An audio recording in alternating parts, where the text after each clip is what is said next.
Hi everyone, thanks for joining us today for this week's Friday Focus. Friday Focus is an online talk series hosted by the Hunterian, which is the museum and art gallery at the University of Glasgow.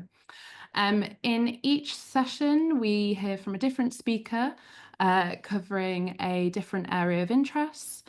We tend to look at exhibitions that are happening in our venues, as well as research that goes on at the Hunterian and across the University of Glasgow and beyond. And we also sometimes take a closer look at the work that's going on behind the scenes with our collections. So this week's talk is a continuation from last week's talk, where we were joined by Dr. Martin McGregor from the School of History at the University of Glasgow. And we were looking at a facial reconstruction of the head of Robert Bruce, King of Scots. And this week's talk, we're joined by Mark Roughley, who is a reader in interdisciplinary digital visualization at Liverpool School of Art and Design, and is a member of the award-winning FaceLab research group at Liverpool John Moores University, which carries out forensic and archaeological research and consultancy work, and has been involved in this project. Mark's research focuses on the affordances that 3D digital technologies allow for both digital and haptic interaction with anatomy and cultural artifacts. So Mark is going to give us a bit of a presentation today, and then there'll be some time at the end for any questions that you might have. You can pop your questions in the chat, and I am more than happy to read those out for you at the very end. Or at the end of Mark's presentation, you can take yourselves off mute and ask away. So thanks again, everyone, for joining us today, and I will hand over to Mark now to deliver this week's talk. Brilliant. Thank you so much for that introduction, and welcome everybody who is watching along this afternoon. So before we kind of delve into the facial reconstruction of Robert Bruce and hopefully come face to face with him either for the first time or for a multitude of other times, I thought it was useful to kind of expand upon the introduction about FaceLab and what it does to begin with. And we do focus primarily on depiction of the dead from skeletal remains. But in order to do that, we work as a really multidisciplinary team. And hopefully you can see on the screen all of our faces. And as this is being recorded, please feel free to go back and look at this in more depth and other slides a little bit later. But I'm hopeful what you can see on the screen is that we are all from a range of backgrounds, and we have a range of expertise, and the application of our research and collaborations sits across a range of disciplines.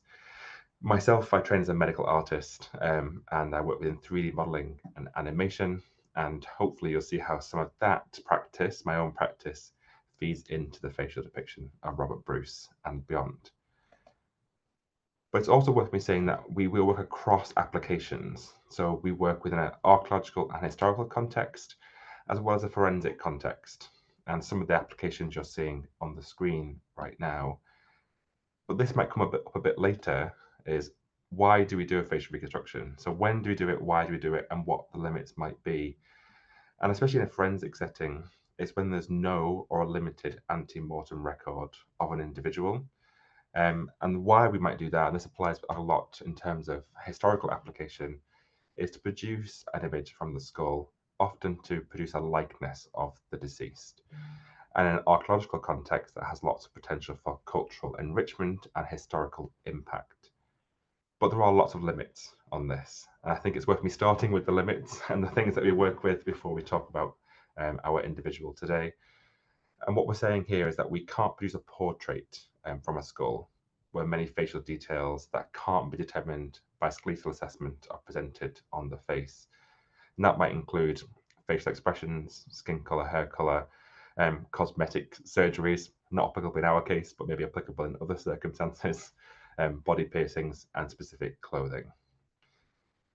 But in terms of how we depict the face, we have a lot of experience in doing this. And the next slide has some images of human remains on this, so it's a pre-warning just in case this is uncomfortable for you. But the reason we are pretty certain that when we build a face from a skull, that it looks like that individual, is there have been lots of studies done using deceased and living humans to verify methods for producing faces from skeletal remains. Historically, that would have been using cadaveric specimens, would have been through direct palpation with people's faces or living people's faces. And as tech has kind of become more utilized in this field, ultrasound, CT, MRI imaging allows us to take the skull of a living person, reconstruct it, and compare the reconstruction directly to the living individual to test our accuracy. And there's a good suggestion through the research that around 70% of the face is existing within 2 millimeters. There's a 2 millimeters of error in a facial reconstruction. But these craniofacial standards, they've existed for a long time, and we use them because we need to understand the relationships between the skull and soft tissue of the face to produce things like facial features and more. And lots of studies exist that have lots of data attached to them to suggest the likelihood of certain feature prediction, for example, in certain population groups. But the lab itself is doing continuing research on this to look at assessment of existing craniofacial standards. And actually that a lot of the existing ones lack the inclusion of diverse populations in the representative data, which means there really needs to be further research undertaken to understand global variation and to produce more inclusive standards for facial depiction. And the lab itself is doing this. So they're working a lot with skeletal remains from Asian collections currently, so from Hong Kong and South Korea. In this case, specifically to look at the relationship between the orbit morphology of the skull and the soft tissue eye that is presented. And if you are interested, as this has been recorded, please go back and relook at these slides. But the reason I wanted to start off with the craniofacial standards kind of presentation to you is because I want you to understand how we do this and how informed our practice is across a range of disciplinary methods. Because that's important when you think about how we apply those in different contexts, specifically in this case on the screen right now, in a forensic application. So we're working a lot as a group at the moment on identifying deceased individuals who are crossing the Mediterranean, for example, looking to escape conflict and other related incidents. And it's really hard to do so because of many things, including lack of funding and lack of standardization. But the lab itself is working on a large European consortium project at the moment to try and tackle that. And some of the other things on the screen you might have already seen in the media over the years, including the bottom right one, which is a case from Edinburgh in the mid-2010s. And a lot of this is really published in the media because we want people to identify individuals from a facial depiction. But what you're probably more likely used to seeing in terms of face lab outputs or faces from the past or in an archaeological context. And these are just some of our facial depictions over the past decade. It's worth me saying that Face Lab is 10 years old this year. So not only have we done a range of really interesting cases, we've also seen a change in how we undertake this research and the methods that we apply. And we're also seeing a really wonderful range of casework that we're able to work on, including the depiction of ancient faces, such as these two individuals from the Johns Hopkins Archaeological Museum in the USA, these Egyptian individuals who were unnamed, who have now been re-given names with their facial depictions. Or people like Pharaoh Ramesses II, who we depicted most recently at age of death, so age 90, but also at age 45 using an age regression, which nobody has done before, which is quite exciting. And then most recently, we've revealed a 4D speaking avatar of King Richard III delivering a speech to public audiences. And if you're keen to see him do more of that, please scan the QR code or search for FaceLab on YouTube, and you should be able to see that entire address.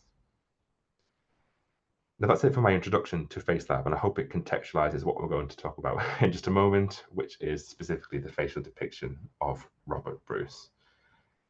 And it's worth me saying, and very clearly, I'm sure Martin McGregor would have said this last week in his presentation, that to undertake this project, which was brought to FaceLab by Dr. Martin McGregor, we had to work as a multidisciplinary team.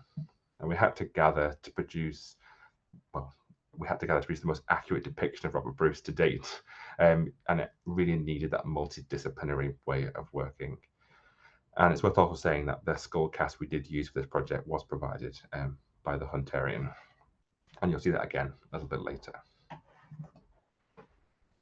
But I think there are many questions to why we do this, and Martin may have covered this, but I'm going to re-say it again in this week's talk, is that there are no other contemporary images of Robert Bruce during his lifetime. A lot of the things that did exist either before or after his lifetime were on things like coins and seals, as you're seeing at the moment. It's almost impossible to confirm a likeness of Robert Bruce from these coins and seals, especially things around what he might have looked like in terms of hair, eye colour, her style even.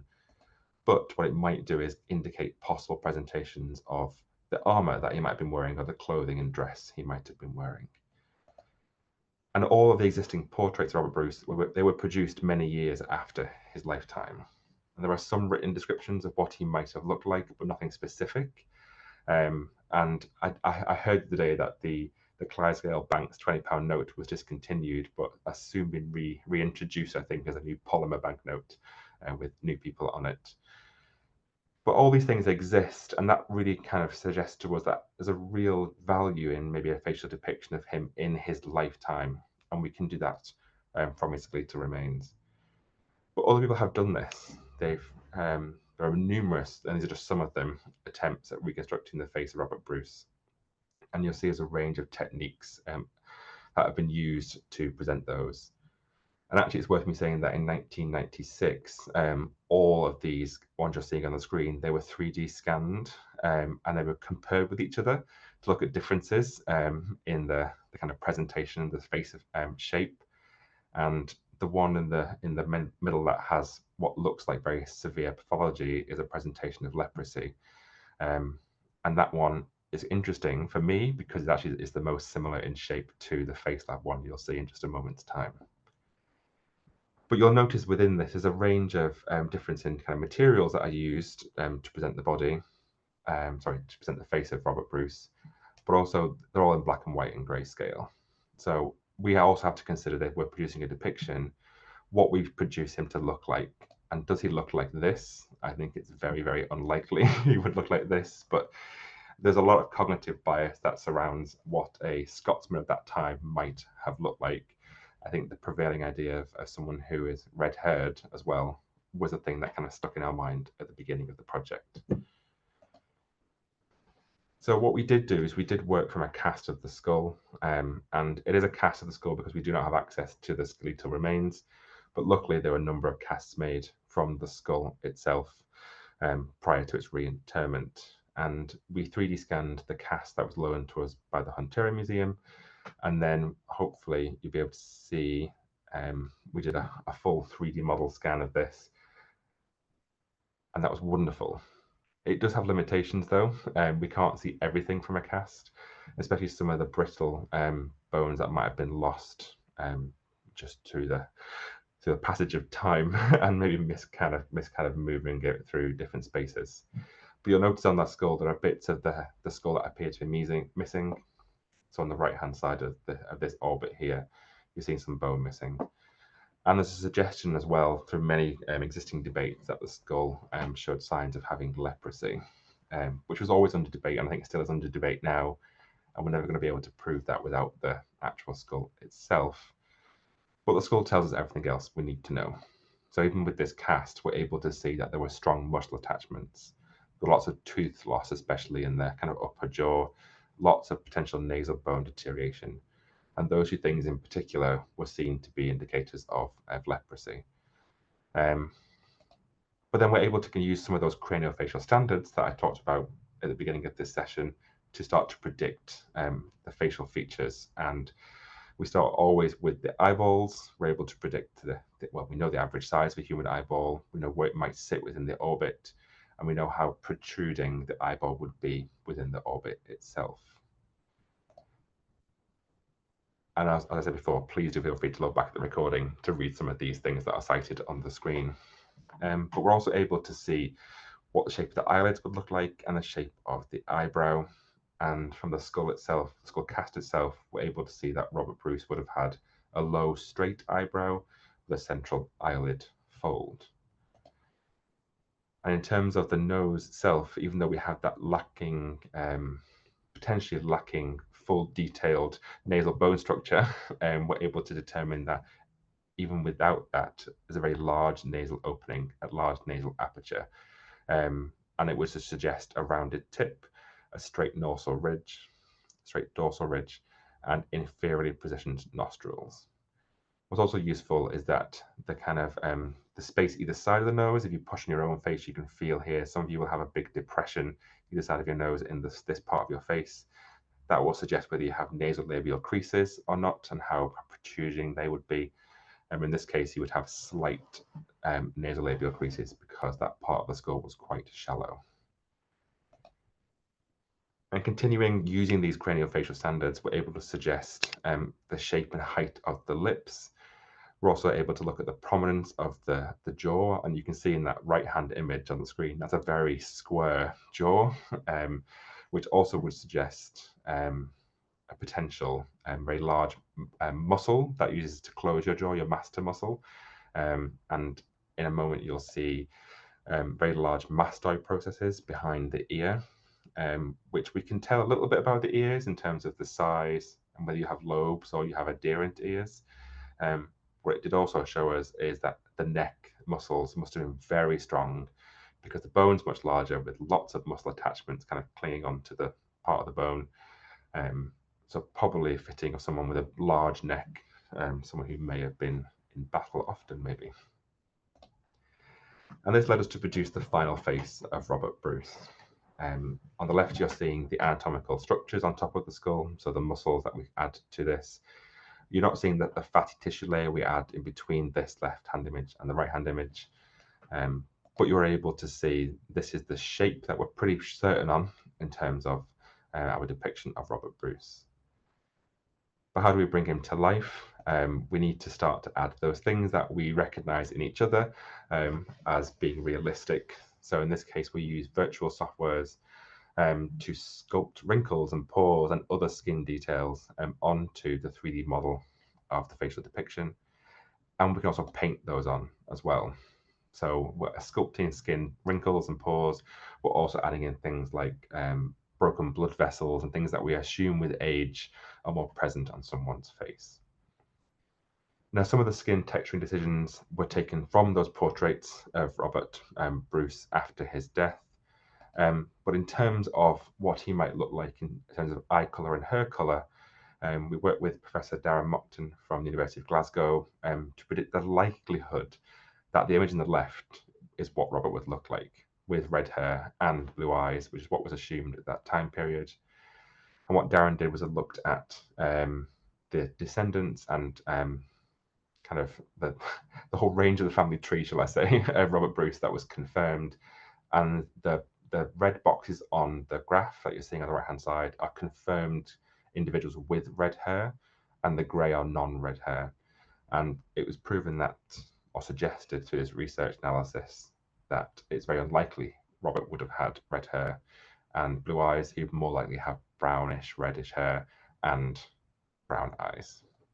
So when we're adding all these details onto the facial depiction, we're then ensuring that we're working in an informed and kind of strongly collaborative decision-making process. But what this isn't helping us with at the moment is that suggestion of leprosy. And again, there's some images on the next slide which will show depictions of quite severe leprosy. So just letting you know this. So it's pretty impossible to confirm 100% that Robert would have had leprosy from that skull cast, but the suggestions from the nasal aperture and upper maxilla suggest that, in our opinion, and the opinion of others. So we can kind of suggest in that he would have potentially, if he did have leprosy, had a saddleback nose. So his nose would be hanging further back into his face, as you're seeing in that second top left image. But if he had really severe leprosy, that we would have thought that would have been noted in some historical literature. So it was very probable he would have had mild leprosy. And the images you're seeing on screen are from a hospital archive in Bergen in Norway, but they're all black and white. So how might we present that potential mild leprosy suggestions on the face with those black and white images? And do we think there would be really severe ulcerated lesions or not? So we worked a lot with archivists to be able to decide this. And then again, we started to add in suggestions of mild leprosy onto the facial avatar and that saddleback nose you're seeing in front of us. But that isn't all in terms of our presentation of Robert Bruce. Through conversations with Martin and others, there were lots of suggestions that, like the coins and seals we saw at the beginning of the presentation, that Robert should be presented in a way that had been most recognizable, in that case with an armour. So with a bassinet, with a crown and an aventail, the kind of coif falling around his shoulders. So I had to sculpt that in 3D using the coins and historical equivalent things that are in collections and museums across the world to create hopefully a realistic appearing bassinet and aventail. And we used, here's some examples on the left, some existing references from confirmed armour from that similar time period that Robert was alive to produce something that hopefully had the realism we needed to produce, in this case, a multiple set of depictions of Robert Bruce. And the ones on the right-hand side, the ones with suggestions of leprosy, are the ones that are the most unknown. But in terms of what we're seeing on screen, is the output of that collaborative effort working together. And there's a real impact of a facial depiction. So you may have seen this in the news, you may have watched the documentary that Martin was part of and ourselves are part of. And what a facial depiction can do is lead to global cultural enrichment, in this case, specifically related to Scottish medieval history. And a facial depiction might have the power to change the way we see a king. In this case, Robert Bruce, but as we've recently just done with King Richard III also. And it's an international thing. And what that does do is it brings lots of conversations to the table. Some of them not always great. Media organisations do like to poke fun at facial depictions, and I still don't think he ever looked like Wayne Rooney. But we also then find other ways to share the stories of Robert Bruce using the facial depiction. And this was an exhibition actually in Liverpool a year after we released the depiction to the public. And it turns out Liverpool Medical Institute had a cast of Bruce's skull.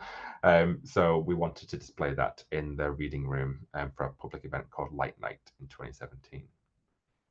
But what that really kind of highlighted to us, and what Martin, I think, also wanted as part of the project, was how different presentations of Robert Bruce allowed him to see us in different ways, but also a 3D printed replica might allow us to engage with him in a more personal level, especially through exhibition.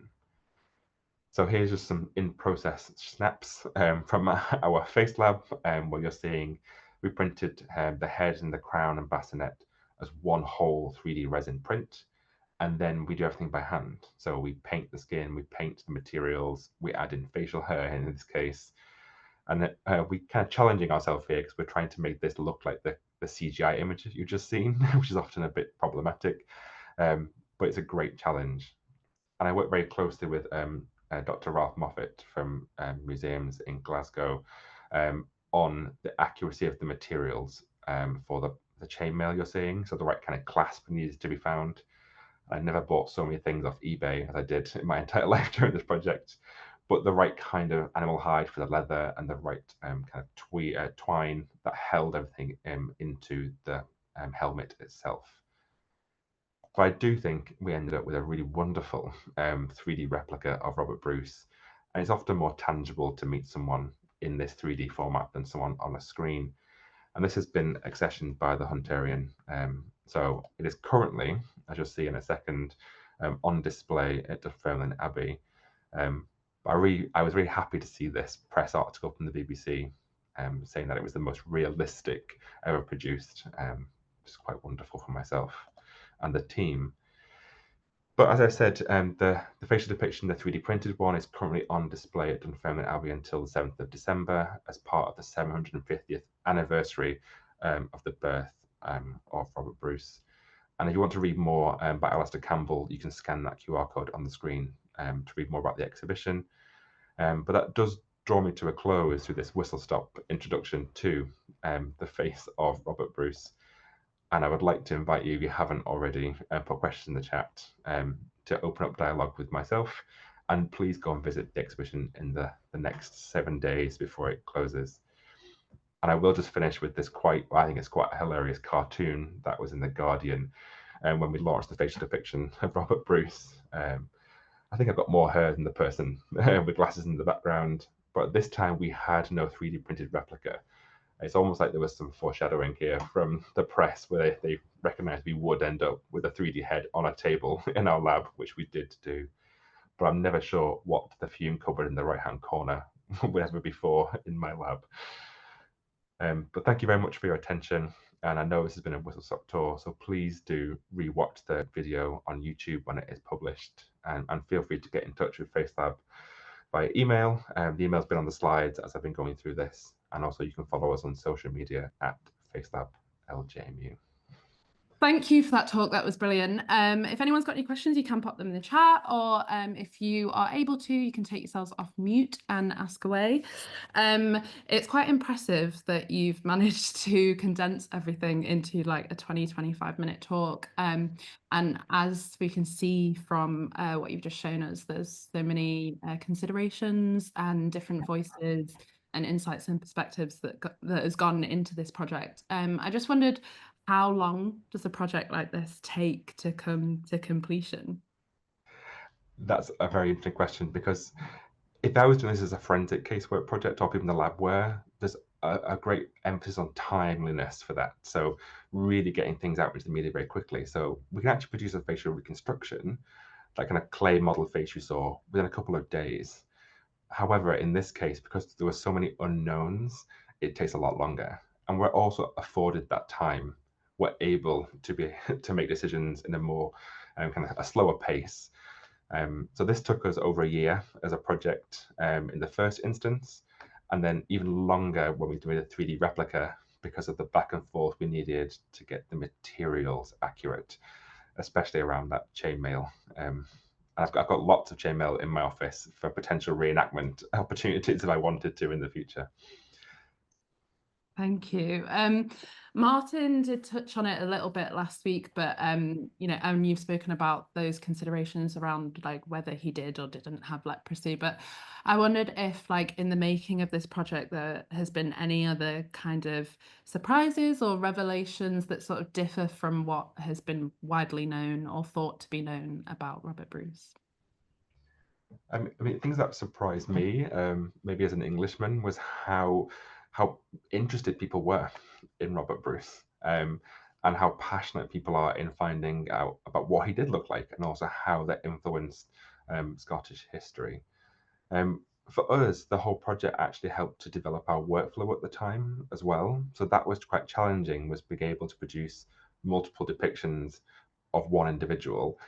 I did allude to that in the 3D printing section, where I was saying we were trying to match the 3D printed replica to the digital CGI version. So a lot of upskilling was undertaken by ourselves to be able to bring the face to the publics. And then really the last surprise for me is, again, in these sorts of scenarios, is listening to what people want to ask about the project and the process. Often are surprising. Never about Brexit, as that cartoon suggested at the end, thankfully.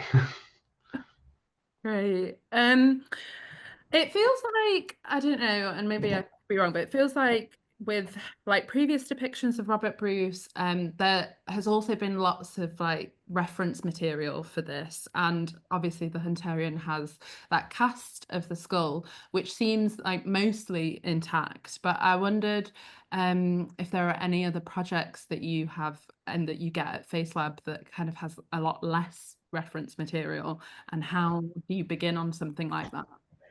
Yeah, it's a great question. And having worked on the King Richard III project recently, he's the opposite, where there was a lot of potential reference material. So around appearance, so crown, clothing, but also personality because of Shakespeare and so on. Lots of potential misleading suggestions about what a person may look like. But for us, it's mostly those ancient individuals that we work with that we have to be, well, we're always careful with decision making. We often have to find a way to justify our choices in academic and public spheres. So if we're working with an ancient Egyptian individual, for example, or an ancient mummy from another part of the world, where there are no suggestions of skin color, eye color, hair color, there's no DNA being undertaken, DNA analysis being undertaken, for example. So we present those individuals like our forensic casework in a black and white presentation forward facing, as neutrally resting as possible, often with things blurred that we don't know. So we don't know her style, we will blur that out or fade it into a dark background, because we really just want to present in a forensic case things we do know. Otherwise, it can influence identification of an individual. And the same for ancient individuals where we don't have that data. We want to make others aware that there's a limit to what we can do with the facial depiction. Amazing, thank you. I also had a question just around, I know you spoke about some of the work that FaceLab are doing to improve like craniofacial standards, and also with kind of with like non-Western human remains, like how do you work with communities from the areas that these digs, the artifacts come from, and how are their perspectives involved in the kind of the reconstruction work that you're leading on? It's incredibly important, and I think the craniofacial standards research, we're lucky that we're able to work internationally and with collaborative partners to be able to access large skeletal collections, but also living individuals who are willing to take part in research to be able to test the methods. Working with communities is becoming more and more common, actually. And one of our current PhD researchers is next year going to fly to Bolivia to work with communities there looking at ancient remains. But one of my colleagues, who's a research fellow in FaceLab, Dr. Catherine Smith, who works at Stellenbosch University in South Africa, worked recently with a community group in Sutherland, which worked with a collection of skeletal remains that the university had, which was acquired by nefarious methods. And the project was a way to rehumanize those individuals, but also to ensure that through community interaction, there was a reconsidered or a considered presentation of their faces for identification and reburial also. But that's uncommon, I think, for those community projects to happen. In that case, there were living descendants of those individuals who were able to involve in the decision making and the discussions. The Bolivian project potentially different because they're ancient individuals, but that's part of parcel is that there's nothing to stop us working with living communities in those particular areas. Thank you so much, Mark. And also congratulations on the 10-year anniversary of FaceLab. Thank you so much. Doesn't I feel like it, I can tell you. Still fresh. 10 years isn't Yeah. that long in a field like this. But thank you so much for today's talk. I think that's just about all we've got time for today. And thank you to everyone for joining us today. A recording of this talk will be made available in due course, hopefully next week if I get to editing. So thanks again. And I hope you all have a great weekend when it comes to it. Bye now. Thank you so much for your attention, and thanks for the invite.